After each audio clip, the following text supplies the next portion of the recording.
bring on those fall flavors. He's ready to cook up a storm today in the CI kitchen. Jacob Dickey is back with us.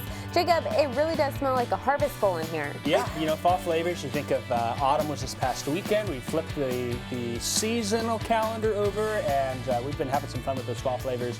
You know, you can't go wrong with that warmth, that, you know, a lot of the produce is coming out now, a lot of fresh herbs, things of that, and kind of ended the season here. So this recipe is designed to capture those flavors while at the same time getting a quick and easy way to make something home. It's with the tray bake here. You got a tray, you throw things on it. I think folks are really going to like this recipe for us here. Okay, get us started. What fall flavors are we incorporating? Sure, so I've got my list of 6 main ingredients that I'm going to use. And remember, if you don't like one of them, you can use something a little bit different or adjust it as. That's the great thing is these types of recipes are recipes, but you can substitute, addition, subtract, whatever you want there.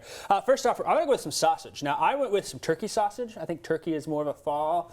You think Thanksgiving, right? True. You want to do beef sausage, you want to do whatever kind you get. You can get the mixed kind or whatever. But I did that. I cut it into 1/3 inch little slices there. And I got about a 12 to 16 ounces or 3/4 to a pound, maybe a little more if you're more of a meat eater like I am. Right here, Brussels sprouts, cut them in half. Next down the line, we've got some butternut squash. This is what it looks like after it's cut. It's really colorful and bright. And this is what it looks like before it's cut. Have you ever seen these right here? Did you buy yours pre-cut? I bought mine pre-cut. I tell you what, save yourself some time because these things are hard to cut into for that. So get it like this right there. Did you have to cook it too, or just? Get it pre-cut. Yeah, we'll cook the I'm going to save that one for later, you know, whatnot. But I wanted to show. But it's not pre-cooked. No, it's not pre-cooked, but it's pre-cut. Yes, so we will cook that there. Next on the list, we got some red onion. Can't go wrong with that. How about some sweet potato next to that? I've diced it, made it into little petals and little chunks there, and then we're going to finish off with some apple. Now, your recipe called for baking apples. What apples are baking apples? Yeah, so depending on the type of apple is going to, you know, certain apples are better for baking, some are better for snacking, some are better for sauces and things like that. Some are better for juicing. You know, Honeycrisp apple is a really great juice apple. You can bake with it. It's pretty versatile as well, but there's some, and I've got, the variety I picked was a Fuji, and then I picked a Jazz apple. Those are more, you would think of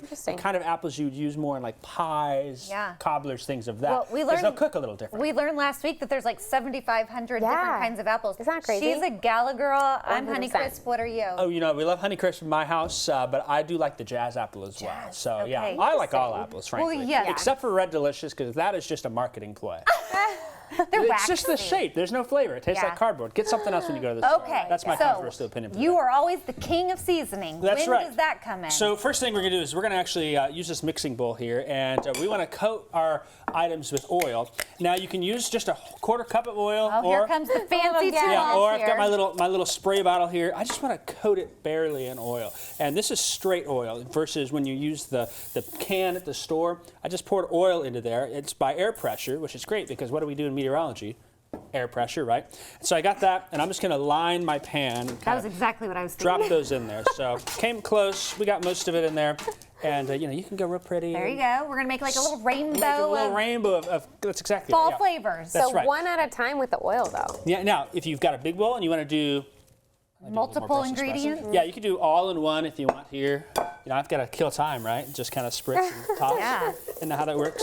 So toss that in there. I'm fascinated by the oil squirter. Isn't it fun? I want one of those. It's very nice. You know, you talk about clean eating. There's all those additives that are in the store-bought spray bottles that you get, you know, to make it spritz out. This is by air pressure, so it's just straight oil that's coming on through there. I pump it in there. So will these all cook equally, like at the same time? They will, yes. And one of the things you do is with size, you're going to have your sizing be a little smaller than that, so they're going to cook and do a pretty good job on there. So how much time do I have to line this thing here? You're doing great. Am I doing great? Don't you worry about time, Jacob. We've got that line of butternut squash in there. We'll keep going.